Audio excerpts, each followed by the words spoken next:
اهلا يا فنانين، يا رب كلكم تكونوا بخير. الفيديو النهارده مختلف شويتين.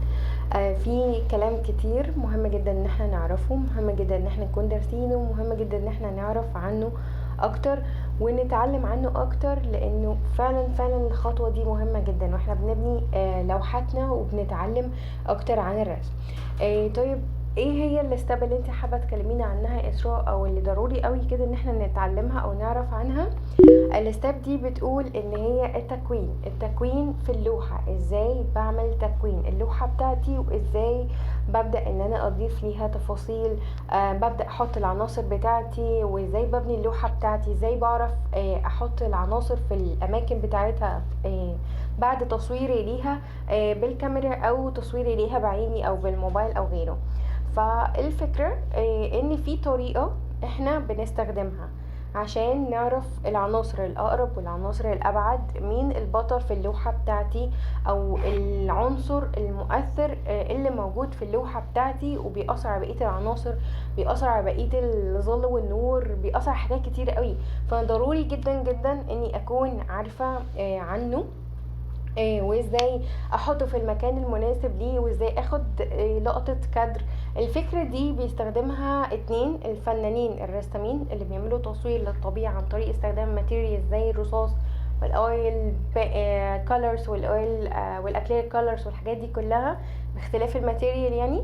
وفي نفس الوقت بيعرف عنها اكتر الناس المصورين الفوتوغرافيين، ضروري يكونوا دارسين ده، لان هو كمان بيساعد في ان احنا نعرف الاضاءة اللي موجودة للعناصر، او في الكادر اللي انا قررت اصوره، او في اللقطة اللي انا الحاجات المهمة، ان انا بقدر احدد شعور الفنان وهو بياخد اللقطة دي، والاحساس اللي هو حابب يوصله لي من كل تكوين. بس بعيدا عن الموضوع ده، لان اوريدي اكثر تعقيدا عند الناس، لان كل فنان بيستخدم التكوين. انا من رأيي ان انا احيانا بعمل مثلا تكوين اشعاعي، بس بيبقى قصدي منه حاجة تانية، او الشعور اللي حسيته منها مختلف عن الشعور اللي حسيته ناحية التكوين العمودي مثلا، الحاجات دي كلها.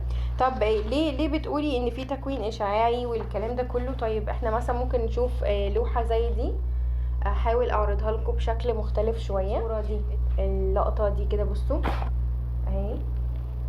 شوفوا التفاصيل الهرمي، هحاول احط لكم الصورة في الاتجاه ده. التكوين الهرمي مثلا زي هنا بيكون عبارة عن ايه؟ اسراء التكوين الهرمي بيكون عبارة عن عنصر كبير واخد مركز الصدارة اللي في اللوحة بتاعتي، كانت يعني كان اللوحة بالعرض كده، او بالطول مستطيلة كده، او شكل دائري او غيره، ان هو بياخد مركز الصدارة في النص بالظبط، وبيكون واخد شكل الهرم. تمام، زي الصورة اللي هتكون هنا بالظبط از سكتش. يعني خلينا نشرحها كده كسكتش سريع. اهلا بيكم تاني، وتعالوا نجرب نوع من انواع التكوين ونبدأ نشوف هنرسم كل التفاصيل بتاعته ازاي عشان نقدر نوضح الخطوات. الخطوة دي ونوع التكوين ده انا بقدر استخدمه في رسم الستيل لايف، في رسم المناظر الطبيعية او اللاندسكيبين، وكمان بقدر استخدمه لو هرسم حاجة بالمنظور. فالفكرة مفيدة لحاجات كتير قوي.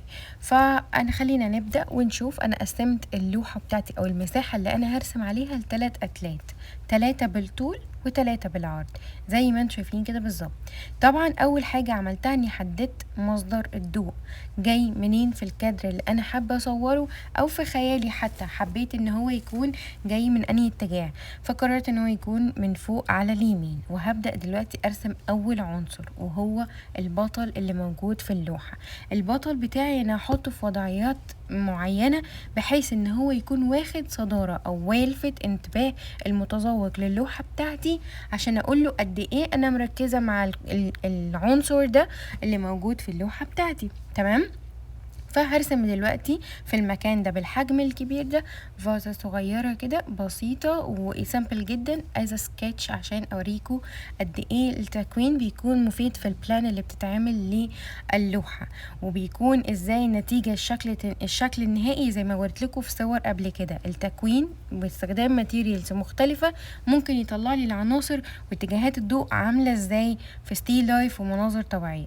فحاولوا ان انتوا يكون عندكم تغذية بصرية اكتر، اعملوا سيرش عن لقطات كتير لصور رسامين وصور فوتوغرافية كمان لمناظر طبيعية وستيل لايف، عشان تقدروا تعرفوا هو بيحب يركز على لون بيعمل ايه، لما بيحب يركز على عنصر او جسم بيعمل ايه، وبيلعب بالضوء ازاي وبالظل ازاي. فاكرين عارفين لما تفتحوا الكاميرا وتلاقوا كاميرا التليفون كده تعمل لكم زي اكس او، اللي هي اللعبة بتاعت اكس او شبكية كده، نفس الفكرة دي. بيقولك انت عايزني افوكس على انهي جزء بالظبط، فانت تقوم عامل تاتش كده، يقوم عامل سكوير كده او سيركل على الجزء اللي انت عملت تاتش عليه، اللي هو ده انا اللي انا عايز اركز على المكان ده، فبليز اعملي فوكس هنا اكتر من تركيزك على اي عنصر تاني. تمام. فده بيستخدمها كمان المصور الفوتوغرافي عشان يبدا يدي تفاصيل. طب بمناسبه التفاصيل، عايزه اقول لكم ان الباك جراوند ما بتكونش فيها نفس التفاصيل اللي موجوده في العناصر اللي في الامام. دايما الباك جراوند بتكون اهدى او مبهمه او فيها يعني زي عارفين زي ما نشوف البيكسل كده لما نصور صورة ونلاقي الخلفية مش فيها، مش كأنها مش صورة متقنة قوي، ولو عملت فوكس على الموبايل على الباك جراوند هلاقيه اهمل تفاصيل الاجسام القريبة من الكاميرا. نفس الفكرة بالظبط. فانا برضو وانا بشتغل دايما لما بركز على عنصر او تكوين في الامام بتجاهل الخلفية، بس مش بديها التفاصيل اللي المفروض تكون عليها اللي هو واو. يعني بحاول ان الحدث اللي في الخلفية يكون سامبل وبسيط بحيث ان انا يخدم لي التكوين، لكن ما ياخدش اللقطة من البطل والاحداث اللي بتحصل في بقية اللوحة بتاعتي. ده نفس الفكرة لو هرسم حاجة بالمنظور، لو هرسم حاجة بمناظر طبيعية، لو هرسم ستيل لايف. طبعا البورتريه ليه احداث تانية واحنا اتكلمنا فيها قبل كده، بس خلينا دلوقتي نركز على النقطة دي يا جماعة. من غير التكوين، من غير توزيع العناصر، من غير توزيع النسب والتناسب بين العناصر، من غير معرفة الابعاد وحجم كل عنصر بالنسبة للتاني، وانا عايزة اركز على ايه في اللوحة او في الصورة اللي انا باخدها، يبقى اللي انا بعمله كله لا يعني شيء.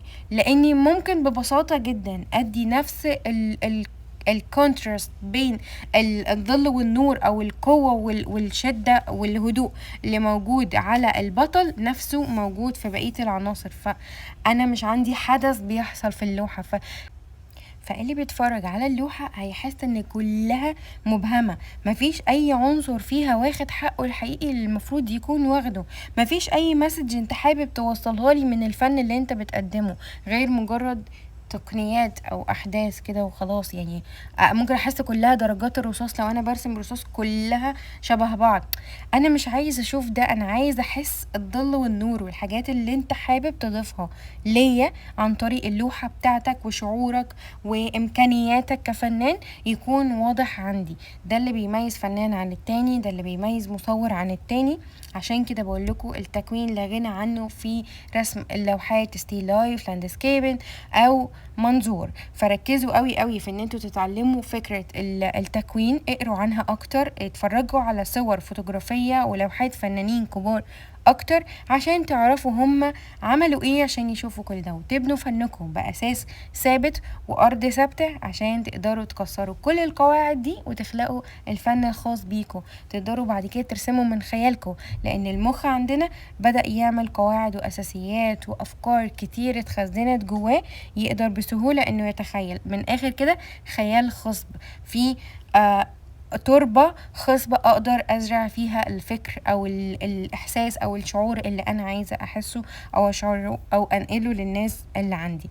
ما تنسوش لو الفيديو عجبكم شير، لايك، سبسكرايب، واتمنى ان انتوا تشاركوني سكتشات زي كده على انستجرام. اشوفكم على خير يا فنانين، مع السلامة.